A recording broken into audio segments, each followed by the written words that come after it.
ഇത് Manjappura mass Motors എന്നായിരുന്നു. നമ്മുടെ ഹോണ്ട ആക്റ്റീവ വണ്ടി BX6 മോഡലാണ്. നമ്മളത് വർക്കിന് കയറ്റിയിട്ടുണ്ട്. എൻ്റെ കംപ്ലയിൻറ്റ്സ് പറഞ്ഞു കഴിഞ്ഞാൽ ബാക്കിൽ നിന്നൊരു സൗണ്ടിൻ്റെ കംപ്ലയിൻറ്റ് പറഞ്ഞായിരുന്നു. രണ്ടാളിന്ന് പോകുമ്പോൾ ബാക്കിൽ നിന്നൊരു സൗണ്ടിൻ്റെ കംപ്ലയിൻറ്റ് പറഞ്ഞായിരുന്നു. അതുപോലെ എഞ്ചിൻ ഓയിൽ ചെക്ക് ചെയ്യുക, ബ്രേക്ക് ചെക്ക് ചെയ്യുക, പിന്നെ വാട്ടർ സർവീസ് ഫുള്ളായിട്ട് ബോഡി അയച്ചിട്ട് ഫുള്ളായിട്ട് വാട്ടർ സർവീസ് ചെയ്യുക. ഇതൊക്കെയാണ് കസ്റ്റമർ പറഞ്ഞ കംപ്ലയിൻറ്റ് കേട്ടോ. അത് ജനറൽ സർവീസായിട്ടൊന്നും പറഞ്ഞിട്ടൊന്നുമില്ല, ഈ കംപ്ലയിൻറ്റ്സ് മാത്രമേ ഉള്ളൂ. നമ്മൾ വാഷ് ചെയ്യാൻ വേണ്ടിയിട്ട് ഓപ്പൺ വാഷിംഗ് ആയിട്ട് ചെയ്യാൻ വേണ്ടി ബോഡി ഫുള്ളായിട്ട് നമ്മൾ അയച്ചിട്ടുണ്ട്.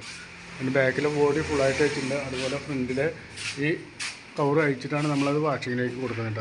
അപ്പോൾ അങ്ങനെയാണ് നമ്മൾ ഓപ്പൺ വാഷിംഗ് ആയിട്ട് ചെയ്യുന്നത്. അതുപോലെ എഞ്ചിൻ ഓയിൽ ചെക്ക് ചെയ്ത് കഴിഞ്ഞപ്പോൾ എഞ്ചിൻ ഓയിൽ മാറ്റാറായിരുന്നു.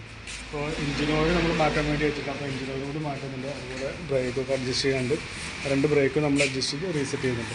പിന്നെ ബാക്കിലൊരു സൗണ്ട് വേരിയേഷൻ പറഞ്ഞത് നിലവിലിപ്പോൾ നമ്മൾ ഓടിച്ച് നോക്കി കഴിഞ്ഞപ്പോൾ വേറെ കംപ്ലയിൻ്റ് ഒന്നും കണ്ടില്ല കേട്ടോ. ബാക്കിൽ നിന്ന് വേറെ സൗണ്ട് വേരിയേഷനായിട്ട് വേറെ കംപ്ലയിൻ്റ് ഒന്നും കണ്ടില്ല. അതുകൊണ്ട് ആ കംപ്ലയിൻ്റ് എന്താണെന്ന് മനസ്സിലായില്ല. അപ്പോൾ ഈ ബാക്കിയുള്ള വർക്കൊക്കെ നമ്മൾ ചെയ്ത് കൊടുക്കുക. അപ്പോൾ അതിൻ്റെ ഒരു എസ്റ്റിമേറ്റ് പറയാം, നോക്കിയിട്ടൊന്ന് റിപ്ലൈ ചെയ്താൽ മതി. ഓക്കെ.